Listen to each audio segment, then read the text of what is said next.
Well, hello, 2421 students. Welcome to another lecture. We're doing chapter 18 today, so we want to dive right into it. But before we do,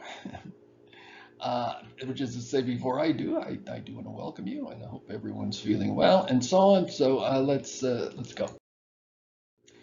Uh, this is a this is a chapter essentially on immune disorders, which is to say hypersensitivities. In other words, your immune system is not reacting the way it should to various antigens. It's malfunctioning, and it malfunctions in characteristic ways, and we can actually categorize how it's malfunctioning based upon the characteristics of the malfunction itself. Now, actually, these hyperimmune responses were discovered in dogs around the turn of the century, which is to say in the early 1900s. People were very unfortunately injecting dogs with huge amounts of toxin, jellyfish toxin, and occasionally they would survive because remember there's something called there's ID50 and LD50 infectious dose where you infect 50% of the population. LD50 lethal dose, you'll kill 50% of the population, but there are always outliers in any population. Some of them are just quite resistant and they live. So these dogs that had recovered from jellyfish toxin, if you gave them even vanishingly small amounts of jellyfish toxin, they would die. I mean, amounts that were so tiny that you wouldn't dream that it would have any effect upon them whatsoever. And what was killing them was their immune system. They were going into anaphylactic shock and dying. And so people started to look into this phenomenon because before then, allergies were just kind of part of the mysterious backdrop of biological phenomena that no one really understood. In any event, we do classify these hypersensitivities or immune disorders. I always call them hypersensitivities on the basis of the kinds of symptoms that you develop. But more to the point, let me go to the next slide here.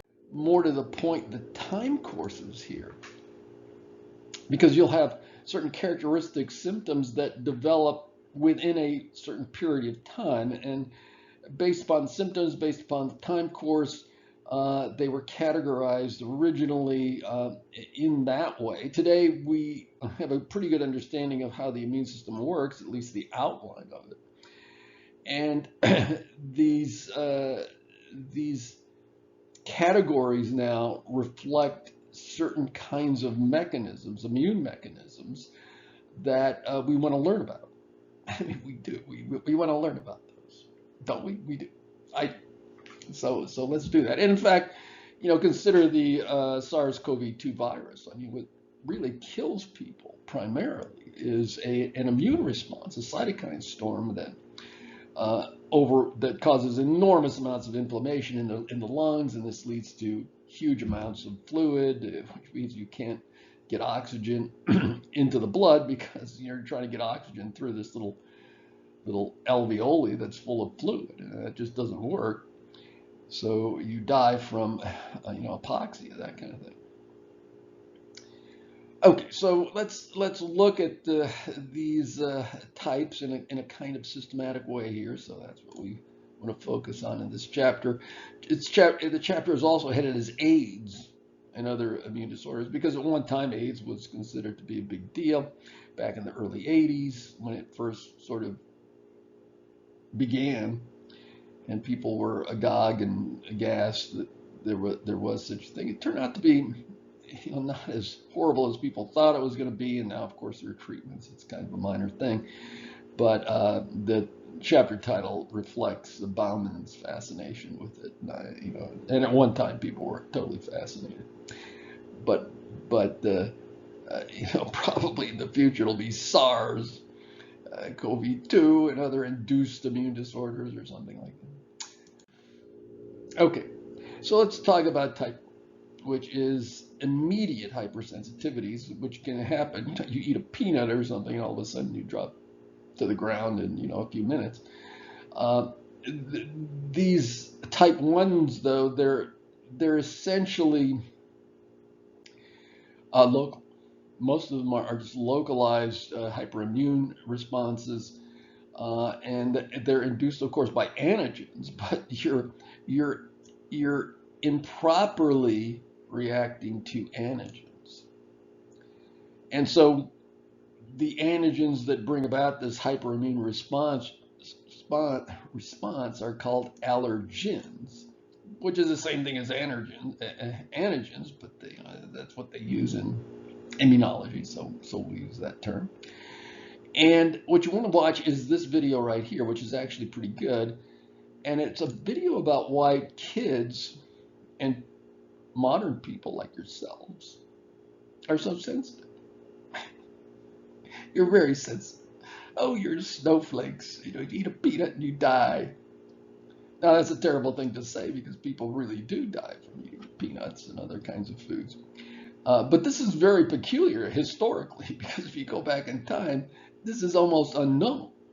Allergies were very, very rare in historical times. When I was a kid, there was no such thing as a peanut allergy. This was unheard of, and really, no one got allergies. I mean, I certainly don't have allergies, really, and I don't know of any of my contemporaries who have allergic problems. You always heard about some kid somewhere having asthma, but it was very, very minor, and today it's very, very common. The incidence of these hypersensitivities of all kinds has increased enormously, and the question is, well, why? Why would that be the case? Because you wouldn't think it would be the case, but it is. At least I wouldn't think it's the case. And there is a hygiene hypothesis, which is why I have this picture here. This kid there. The kids are playing in the dirt. And it turns out that people are very, very clean. They don't get many diseases. These days they're vaccinated for one thing, and the public health regimens and the hygiene standards today are extremely high. And so a lot of kids just aren't being challenged with the regular childhood diseases that almost all children were exposed to. Certainly in my day, that was the case. So they would have the measles, rubella, chicken pox, Fift's disease, all kinds of strep throats and strep infections, to say nothing of smallpox that they actually had to weather as well. And in fact, diseases were an integral part of life, really until the very late 1800s and early 1900s, when public health and vaccinations got going. So, if you go back like into the 18th century, 60% of all children would die before the age of 16 of some sort of disease or accident or something, but you probably wouldn't make it into your 20s. That's the thing. But if you did, your immune system was really tough. I mean, you survived this, and so consequently, you are a tough bird. Today, what happens is you're not challenged by these diseases. Now, it could be the case, and some people speculate, that you need these diseases to have your immune system develop properly. And if you never get these diseases, your immune system does some weird things that it really shouldn't do. It becomes overly sensitive. It doesn't really produce enough Th1 cells. If you recall, Th1 are the kinds of cells that stimulate cytotoxic T cells, and that has to happen if you have viral diseases. You're gonna get a lot of these Th1 helper cells, that particular class being generated. Instead, you really focus on Th2 because you're always getting vaccinated, and this sort of screws up your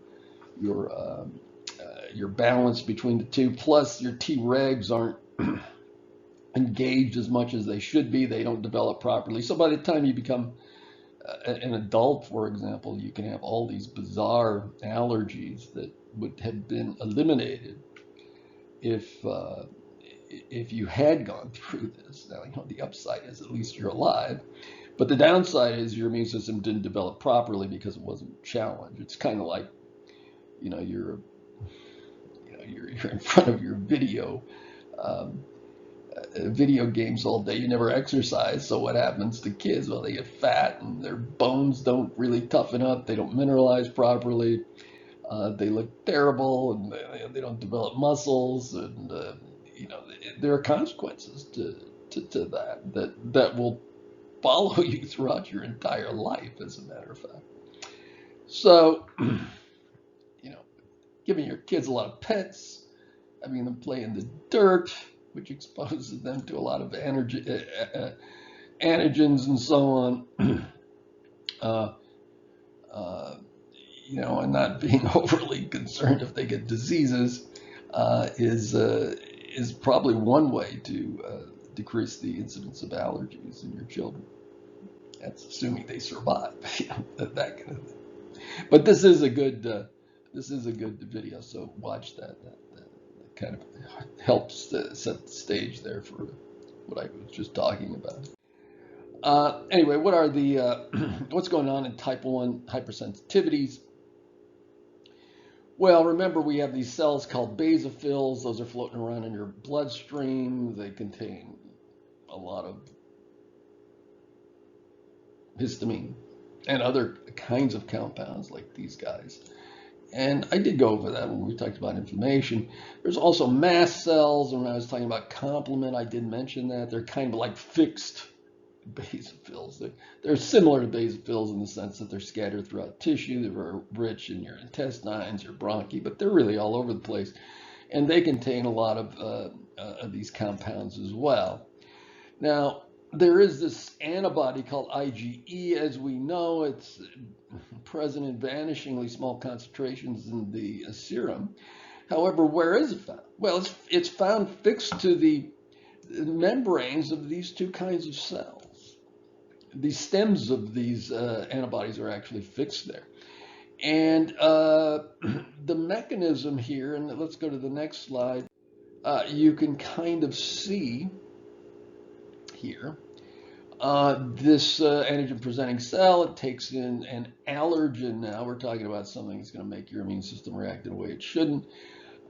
This presents to an Th2 cell, and Th2 cells are the cells that specialize in secreting cytokines or interleukins, if you want to call them that, to stimulate B cells to become plasma cells. So, you know, this guy gets stimulated and starts secreting a lot of antibodies, and here comes the mast cells, basophils, and the eosinophils as well. I should mention eosinophils. Those have a lot of inflammatory compounds as well. And you can see how they're connected by the stem. Now, the point is, if we go to the next one, the point is this mechanism here. If we, oh, brother, that was a mistake. Let me get rid of that. The point is this mechanism. Because the way to cause these cells, like mast cells and basophils, to degranulate is to have an antigen, to bind to two adjacent antibody molecules. So let's say you're not secreting too many IgE. So I might have an IgE here, and maybe I have an IgE here. Obviously, I can bind a allergen. It's not going to do anything because it's not too adjacent. So this will not degranulate. If I have too many IgE that just coat the entire surface of this particular cell, then any allergen that actually grabs onto that cell is going to degranulate it. And this can bring about massive amounts of inflammation. And that's really the mechanism. You're making too much of this. And, you know, this, we didn't really get into class switching too much, but there are interleukins that can be secreted by helper cells that will determine how much of the antibodies that you secrete are IgG or IgM or IG whatever, IgD. And that's all tightly regulated. But if that system breaks down, you're going to make too much. And no one's really quite sure why that happens, but it does happen. And this leads to this phenomenon of too many IgEs, and then this will cause massive amounts of degranulation, because anytime there's antigens around, or allergens, if you want to call them that, they'll always bind to adjacent antibodies. Oops, my microphone is to the side here. I got to move that. Hopefully you're hearing me. If not, I got to redo this. This is a disaster. But let me get back to this and let me look at this. This is the one to watch here, the second one. That gives you a pretty good feel of what this does. I mean, how this works. It does. So take a peek at that. That's really, really good. Now, the thing is, since most of these are localized, since usually type 1 hypersensitivities are localized, the type of symptoms you're going to have depends upon the portal of entry of the allergen. So if you breathe it in, right, you're going to have some sort of bronchial, it'll have some sort of bronchial effect. We do know that things like histamines and so on, and they make them, you get vasodilation, you get this incredible leakiness that occurs, but it has other effects as well. Like histamine will essentially contract smooth muscle in the bronchi and intestines and so on, bladder and such, and so you get that plus more mucus. It makes you itch. It's it's irritating. The effect of those chemicals are quite irritating. So again, you get this, and it's all due to the fact that for whatever reason you have made enormous amounts of IgE against various kinds of antigens, and usually antigens like this that normal people really don't make antigens to that. Why is that? Well, probably because their Tregs are suppressing any kind of immune reaction to things like that. It just knows that it shouldn't. And if you watch that, when I talk about inflammation, or there's a I forgot, but there's a video on mast cells. If you recall that, Pire patches in the intestines, and there's a little video segment there on the Tregs, so that's worthwhile to watch. Dust mites, and I'm hiding a dust mite here. My face is in front of a dust mite. Little arthropods that grow on your eyelashes and your bed. They're all over the place. You're actually not allergic to that. What they do is they defecate all over the place, like on you, and that turns into powder, and you breathe that in. And a lot of people are allergic to that.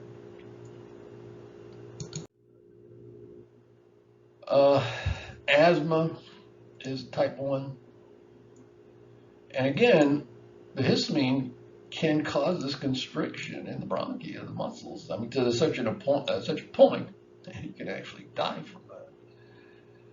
So that's a little problem. Looking at my notes here, there are foods that cause allergens, and what are they? Well, I mentioned peanuts. Peanuts are one of them. Why peanuts? There are proteins in peanuts that are hard to digest, and they tend to get right through the gut, these little peptides. And it's the peptides you're actually allergic to. If you could tear it all down to amino acids, you wouldn't be allergic to those. But the little peptides that do get through are unusual, and some people do have an immune response to them. Fish, especially shellfish, that's a common one. Eggs, let me write. Eggs can be a little problem. Soybeans and milk can be one, and soybeans. I guess there are a lot of people are allergic to soybeans. In any event, there are people who are allergic to all kinds of things.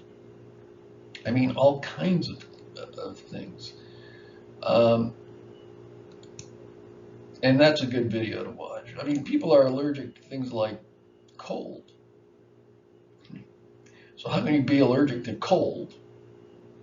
Well, the notion is that cold will cause cells to secrete certain proteins that they don't normally secrete, and those proteins then can cause the reaction, not the cold itself, just like sunlight. Some people apparently are allergic to sunlight. How can you be allergic to sunlight? Well, sunlight is inducing the formation and secretion of various proteins in cells, probably as they're damaged, that's secreted, and this is acting as the allergen. So you can be allergic to all kinds of unusual things. So this is kind of a nice video to watch. Um, Dermatitis is also very common because you get the release into skin tissues of these various odd chemicals and so on. So anyway, that's true.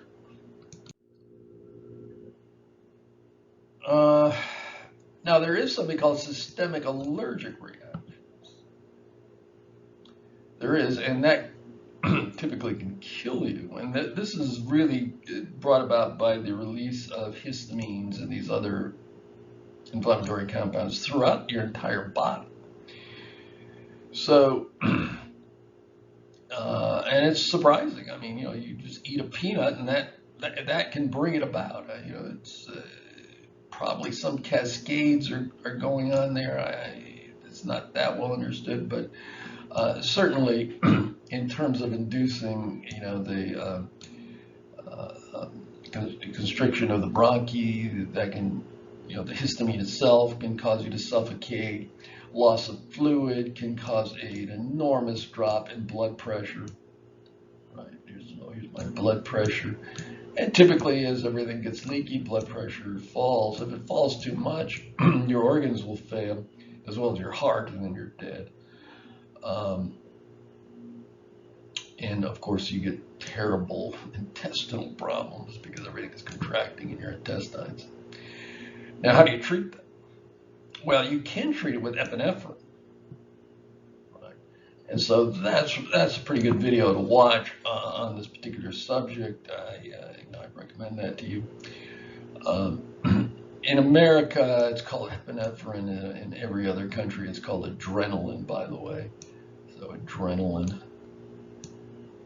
Adrenaline is adrenaline. It ends in the letter E.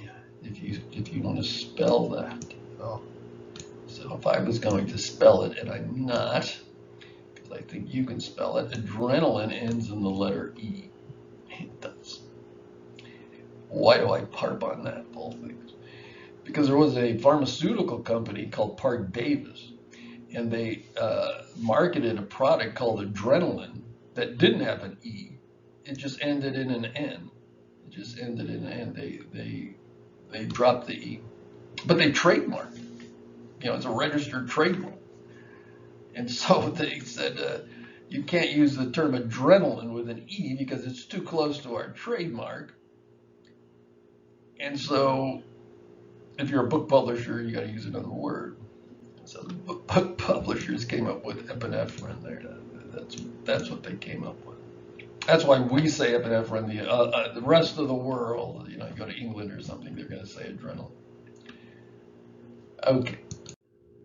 Obviously, I can test to see if I'm allergic to something because some people are allergic to almost everything, and you got to, it's like a real mystery novel to figure out what is and what is not causing you to become inflamed, and you can see the nice inflammation, the fluid, the redness caused by the dilation, and I presume a lot of itchiness as well. How about type 2 hypersensitivities? What's that? Well, there's a different mechanism for type 2, and type 2 involves complement. Okay, it's complement. And remember what complement can do. Complement can lyse cells.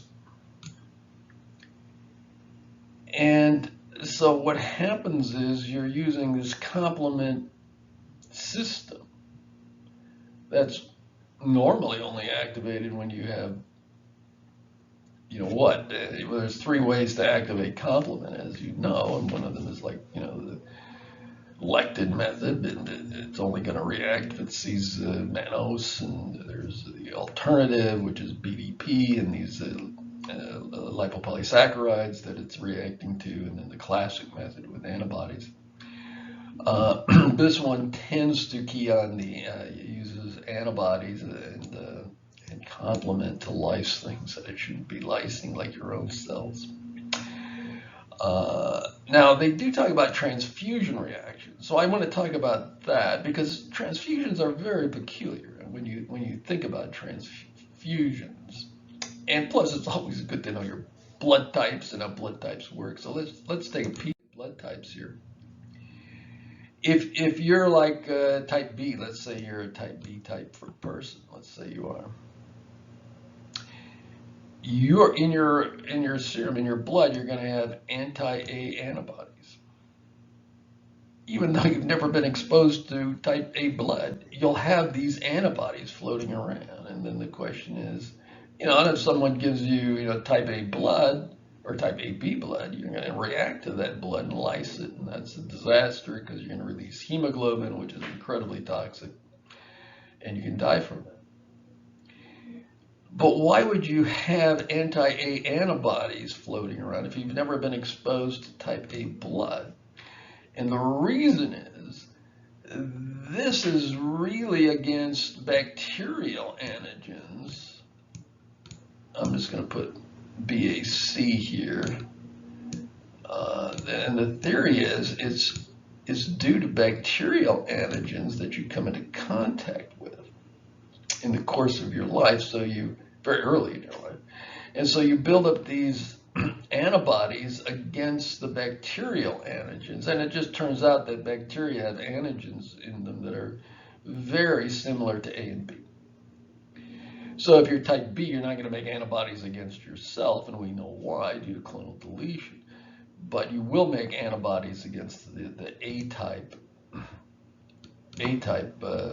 proteins, glycoproteins that are found on bacteria, right? And they'll just sort of be there, and they'll react to.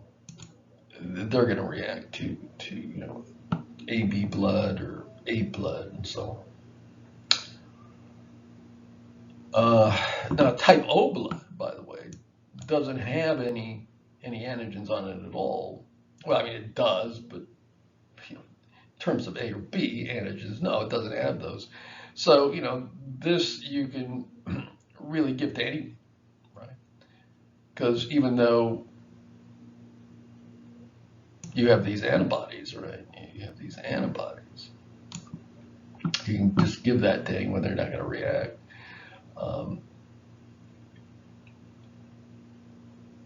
So that's fine. If you're type O, can you get type B? No, because you have that. No. If you're type O, well, you can get type O, that kind of thing. So look at that. And there's a video here. Where is it? I think it's the next slide. It's got to be this. So look at this guy there. That'll sort of go through that, so kind of know it. Now, reacting to foreign blood is really normal, although it has this abnormal spin to it because you have antibodies there floating around your blood against the blood, even though you haven't come into contact with it. But what about this situation here? And when I was talking about IgG, recall that I did go through hemolytic disease of the newborn, erythroblastosis fetalis, And this is due to the fact that you can have a baby who's Rh positive, even though you're an Rh negative mother like her, because her husband has to be Rh positive. It's an Rh negative father. The father has problems. But the thing is, you can get this situation. First time you have a baby, that's fine. Nothing's going to happen because unlike A and B antigens, you don't make antigens against the baby's Rh positive antigens. It's not like a bacterial antigen. So you never have antibodies floating around in your body against it. First baby is free. The second baby, though, if you have this situation, now you have antibodies floating around because when the baby separated from the mother, the placenta ruptures, you get some of the baby's blood inside you, and this causes you to make antibodies against Rh positive antigens, and so they float around, and then the next time they go through the placenta, these IgGs, and they cause problems with baby. This is just a redo of the video that I showed you before, if you recall. And what you want to do is to view that again if you're unclear as to how that works. But this is clearly abnormal. This is clearly a hypersensitivity. You shouldn't be attacking your own fetus. This is highly inappropriate in terms of evolution and so on. So take a look at that. There's one other, there's some other examples of this. I do want to talk about this one because this one was one of the first discovered, and it's thrombocytopenic purpura, which is where antibodies start going after your platelets. And if you recall that from lab, the platelets are these little purple specks when you look at stained blood. And they contain clotting agents. And the thing is, if you destroy all of your platelets, you won't be able to clot your blood. Now, this was actually discovered with certain drugs. Because as we know, there are drugs that can grab onto carrier proteins, carrier molecules, and act as haptens, which means that your body starts making antibodies against them. And this could happen with high doses of quinine when people were taking quinine for malaria. Get enough of that in your system, the quinine molecules start sticking here. And that's acting now as a hapten. You make antibodies against that, and you get this happening, right? Because antibodies can induce the activation of complement. Complement leads to MAC formations, which will destroy platelets. Now, what they notice of underneath the skin were these little bleeding patches. And people who develop this syndrome, thrombocytopenic purpura, they had terrible bruising, spontaneously bruised, red patches beneath their skin, and that's what was going on. Now, there's something called idiopathic thrombocytopenic purpura, and let me just write idio. There's idiopathic. Oh, brother. I'm determined to do this. Idiopathic thrombocytopenic purpura. Well, pathology is kind of a sickness, and idio means you have no idea what's causing it. That's what idio means. But it sounds impressive, and if you're a doctor, you use that. So idiopathic, and it's where your immune system spontaneously starts to develop antibodies against the platelets, and you start to bleed quite a bit. And these two, I'm looking at my notes here. These two, this one and this one I think you want to watch. Just some examples here of,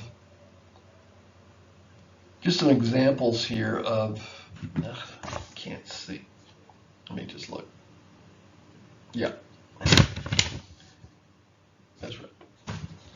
Pretty sure. Those two. So look at those two. Those are good. They are. And it's a good example, probably the best example out there, and most dramatic because see it of type 2 hypersensitivities. Okay. Type 3. These are the immune complex type of hypersensitivities, and this is where you have globs of antibody antigens floating around in your blood.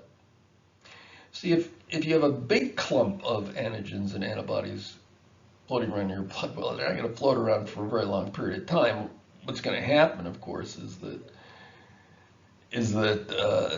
they'll be eaten by something like a macrophage, and very small things as well. But if you have just the right size and the right ratio, just the right ratio, it's basically pretty close to 1. You have a little bit more antigens than antibodies. And if it's just the right clump size, what happens is they're not phagocytized. They're just floating around, and there's enough time that, that what happens is you get classical activation of complement by these antigen-antibody complexes. Right? So, it activates C1, and then you get the activation. Well, what happens when you activate C1? I should wait for an answer. Oh, you're shouting it out there at home. You're shouting it out. Well, there are 3 things that can happen. Well, 4 things actually. But one of the things that can happen is generation of C5a and C3a. And this can bring about the degranulation of mast cells and other cells. Because we know that in the blood, well, there aren't many mast cells in the blood. In fact, there aren't any, but there are basophils and eosinophils for that matter. But if you think about the basophils will grab onto these inflammatory agents now, C5a, C5a, C3a, and they'll degranulate. So all of a sudden you have these inflammatory compounds in your blood. But what does that do? Well, you can kind of see it here. It's going to affect the basement. Oh, brother. What it does is it makes these cells here leaky. The junctions between the cell get very loose. And what can happen is the the stems will get in there. The stems get in there and they essentially bind to the basement membrane. Here's the basement membrane of the blood vessel. And so now they sit there. And what do? Well, the complement also that's being formed around here, this is going to attract these neutrophils and macrophages, right? Because C5a will do that. And now the neutrophils can do all kinds of things. They can certainly do phagocytosis, but they can extrude their nets, right? Their DNA nets. They can blow themselves up, essentially. They can secrete all kinds of compounds, and we didn't really go into that, but they have proteases that they can secrete. And this will essentially cause a lot of problems. It can kill cells, especially if they're there for any length of time. And you can see from that picture that the neutrophils are going to engulf that complex. It's a little too big for that. So I'm just trying to see here. So watch this one. This is a good summation of that. That should go. And I don't think there's anything here because you cannot play this this thing, obviously. Now, the one thing I do want to say about this, they're type 3, a lot of strep infections. Let me write that down. And by strep, I mean Streptococcus species. Strep. A lot of these strep infections will generate antigen-antibody complexes that can lead to this. And they're kind of famous for doing that. Now, the example I gave you was in blood vessels, but if that happens in the kidneys, not only in the blood vessels there, but also in the glomeruli, those little tubules, it can happen there as well as they try and filter out fluid and so on. They can lead to kidney failure, and in the old days, people would die from that. So it's not uncommon. Let's see what else is in my notes here. A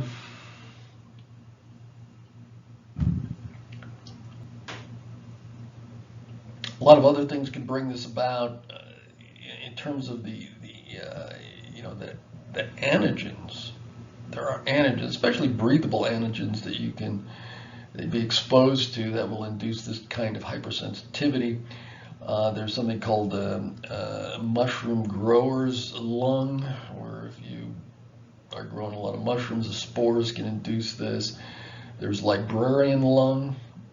If you're a librarian and and you're always opening old dusty books, I guess you breathe that in, and that can induce it. There's farmer's lung, if you getting a lot of dirt that you're breathing in, and so on. So this doesn't tend to cause kidney problems or anything, but it does tend to cause things like a cough and chills, malaise, rashes, headaches, and these kind of low-level symptoms that you find with these hypersensitivities here.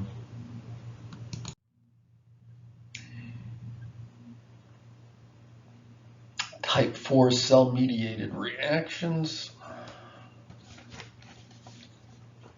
In my notes. These are reactions that take a long time to develop. They don't involve any antibodies at all. And the previous 3 examples, they have involved antibodies.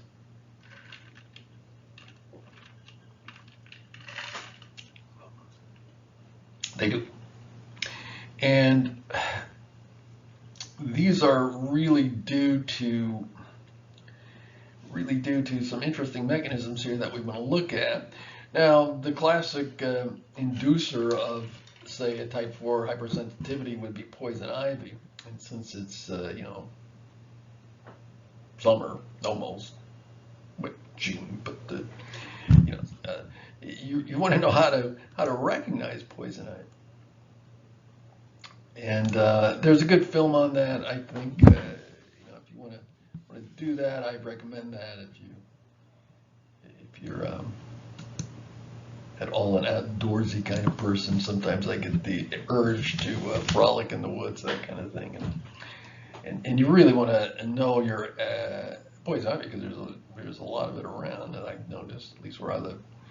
And people have died from it because they burn it, to get rid of it, and then they're breathing in the fumes, and then that can actually kill you. So the thing is, a lot of these type 4 reactions are basically contact dermatitis, that kind of thing, and it causes these terrible eruptions. Now, when it comes to poison ivy, at least, let's just consider this. I'm trying to get my notes here. Let's consider this. These are usually happenings. They're tiny molecules. They're catechol, pentodeca catechol, urushiol oil for poison ivy, and those things get on the skin, and dendritic cells, which permeate your skin. We didn't go into that in great detail, but they do, and the dendritic cells grab them and start presenting them. Okay, and the next slide is really the one I want to go through a little bit here. And let me bring that up. And it's really this one. Okay, so here's poison ivy. The urushiol oil grabs onto some carrier molecule. The dendritic cells get it, and then what happens is they present it. Well, what are they presenting it to? They're presenting it to T cells. But we do know that based upon the kind of antigen that this thing grabs, right? It grabs it, and oftentimes through toll-like receptors and so on. Because normally you just see it hitting one side of the membrane. Oh, it magically takes it in and then it's presenting it. But usually some sort of receptor here, and this receptor can essentially cause this antigen presenting cell here to start secreting certain kinds of interleukins, right? And what kind of interleukin is it going to start secreting? Well, how about interleukin 12, right? And interleukin 12 is going to turn this guy into a T helper cell type 1, right? That's what it's going to do. What does this guy do? Well, it secretes cytokines. It does, and again, it depends upon the kind of interleukins that it's doing. I didn't really get into that in a huge detail, but this will secrete something called INF gamma. Now remember, INF or IFN gamma, right? Not INF, IFN, interferon. That's the abbreviation for. But remember, there's alpha, beta, and gamma. Alpha and beta are the viral alarm signals that we went through. The IFN gamma, that's to attract all kinds of things. What it's going to do here, it's going to recruit macrophages. If you recall, let's call these macrophages down here. Going to recruit those. These macrophages in themselves will start causing tissue damage as they release all kinds of goodies here, like these guys. Now remember, this INF gamma also starts recruiting neutrophils. And neutrophils themselves have proteases and all kinds of unpleasant chemicals that they can dump on cells that have this particular antigen or allergen on their proteins, their surface, because it's a hapten, as you know. The other one here. Let's see. Do I want to talk about anything else?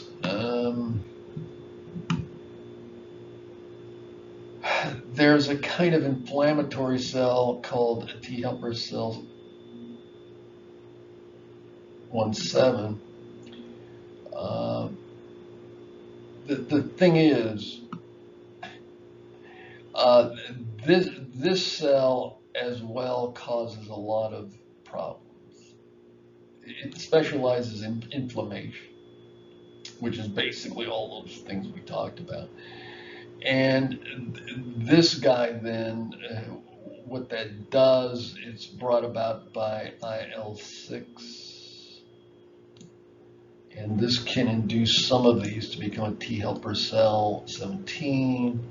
And this can bring about lots of inflammation too, because it specializes in secreting these inflammatory interleukins.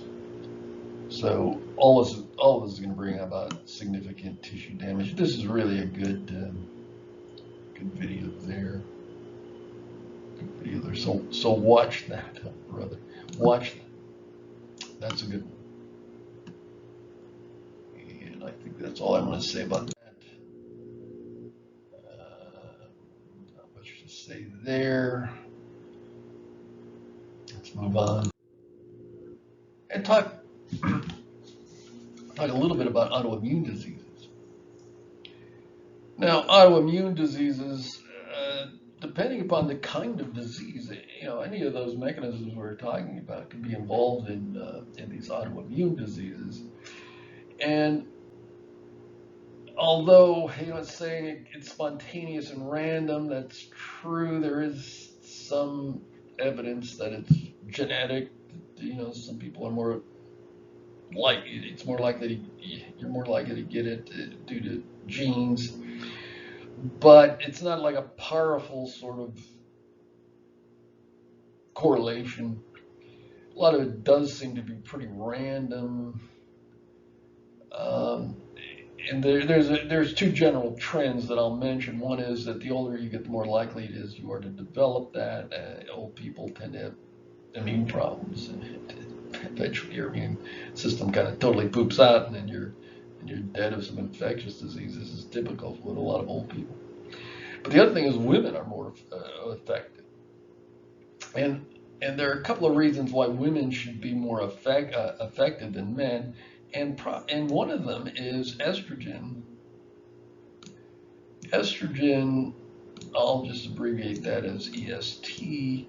Estrogen upregulates your immune system, which is to say it makes it more reactive. Women have a more reactive immune system than men. Um, Notion is, well, they have to survive childbirth, and before modern medicine that was tough. So you needed a pretty good immune system to do that. Downside is your immune system is maybe a little bit too reactive, and you can start reacting against you. So that's one problem. The other thing is, let's consider pregnancy. If you're a guy, you can't get pregnant. Can't. No matter what people say, politically correct people say. As far as I know, you can't if you're a guy. So women get pregnant, and what happens? Well, at birth, the placenta tears, and you get a cell mixing, right? So the mother can get. So let me here's the mother, here's the baby. I'll just put the baby there. Here's the baby. So at birth, some of the baby cells can get into mom, right? Like that. Now, you may not react to them at all. They might perfuse you. I mean, not very tiny in numbers of cells, but they'll lodge here and there. And when you're younger, fine, nothing's going to happen. But as you get older and your immune system kind of becomes deregulated, and maybe the T reg cells aren't working correctly, your immune system can start attacking those cells, and there can be sort of cross reactivity with you. So just by virtue of giving birth and having foreign cells inside of you as a mom, this can lead to the development of these autoimmune diseases. Now, there's something else that's going on here too, because at birth, I should really put that as this is supposed to be a P for pregnancy. I should really put that as mom, I think. Let's do that. So mom, here's mom. See, mom cells can get into the baby. And this leads to more female babies growing old and developing a problem. But what about the males? Well, turns out that if you're a female baby, you tend to tolerate the female cells as opposed to a male baby, which tends to identify them and kills them. During infancy, they're different enough so that they're kind of easy to identify and just eliminate. Whereas if you're a female baby, you'll tolerate female cells from mom better. So you grow up and you're tolerating them, and then your immune system starts to get old, doesn't work well, your T-regs are kind of pooping out, and then you start reacting against your mom cells, and that reaction can cross-react with you as well. So women have this tendency to sort of get these diseases, immune diseases, much more frequently than men, probably for those three reasons.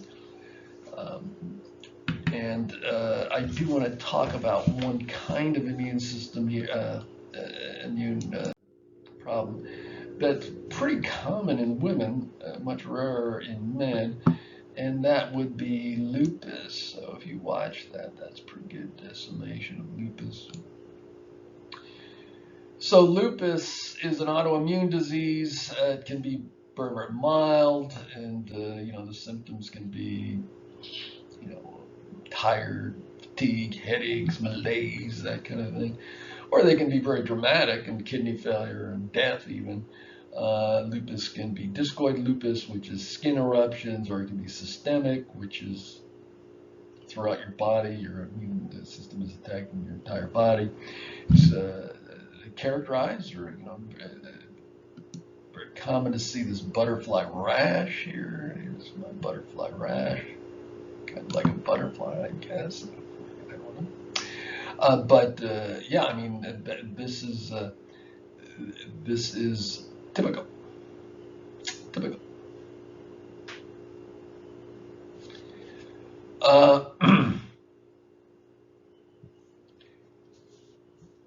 so now it's saying, well, anyway, maybe viruses have something to do with that. Maybe it's for the reasons that I stated, or your immune system is running down. Who knows? But in any event, you do see things like lupus with women. Now, there are some of these guys we want to know. I do want to emphasize you should know that lupus is an autoimmune disease. You don't really have to know this, the types, because usually it's more than one type and it doesn't really matter. But what you should know are some of the characteristics of these guys. And certainly rheumatoid arthritis, people know that that's the case. Um, Type 1 diabetes, that's common. Sort of autoimmune disease, T cells attack insulin producing cells, multiple sclerosis against your nerve cells, and so on. So certainly you should know those. So please look into that. How much do we have left here?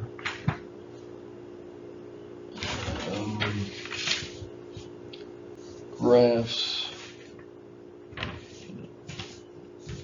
Continue here. I want to talk a little bit about graft rejection, because graft rejection was part of something that was studied, part of the biological phenomena that were studied that eventually led to a better understanding of how our immune system works. We do know that if you receive a foreign organ, even though, like, if you have a liver, you do have a liver, but you get a liver and all of a sudden you're rejecting it. How can you reject a liver when you're not rejecting your own? Well, we do know about clonal deletion, and there are slightly different proteins on different organs and so on. But you have to realize is that one of the major incompatibilities and one of the major proteins that your immune system does key on are the MHC proteins themselves.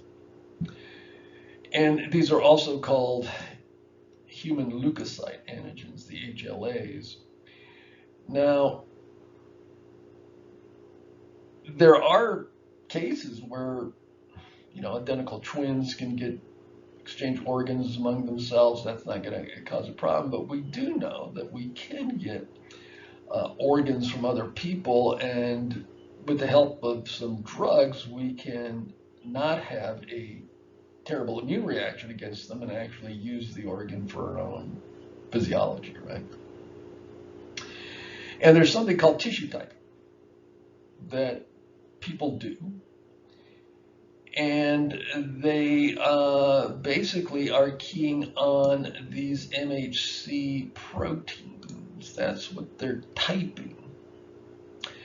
Because you got to realize if your MHC proteins themselves are different, they'll be seen as antigens by cytotoxic T cells. And the cytotoxic T cells are going to attack a cell based upon the mere fact that the MHC looks like a foreign antigen. It'll bind to it and say, wait a minute, this is a foreign antigen. I'm going to kill you. That kind of. And as the cells, normally disintegrate and so on, these MHCs will be floating around. They'll be taken in by macrophages, presented, and so on. So they really go after them based upon the fact that these MHC things are different. Now, the thing is, MHC proteins, there are only so many different types of MHC proteins that are out there. That's true. In other words, the MHC proteins themselves and those grooves that I talked about, those are not, let me emphasize that, these are not generated by genetic recombination or anything. They're just regular old genes that make them. So if you can find a match, they'll be just like yours. And cytotoxic T cells won't go after them at all. And this will reduce the amount of rejection taking place tremendously. It's almost none. Because a lot of the proteins on your liver are identical with other proteins on other people's liver, so that's fine. Let's look at the genetic.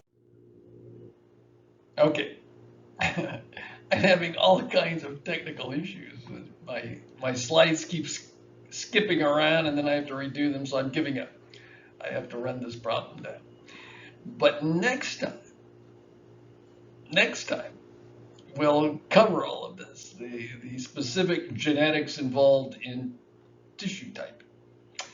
And so in preparation for that, on the preceding slide, there is a very, very nice video, and it's under the link there, proteins on the surface of graft cells. So make sure to watch that.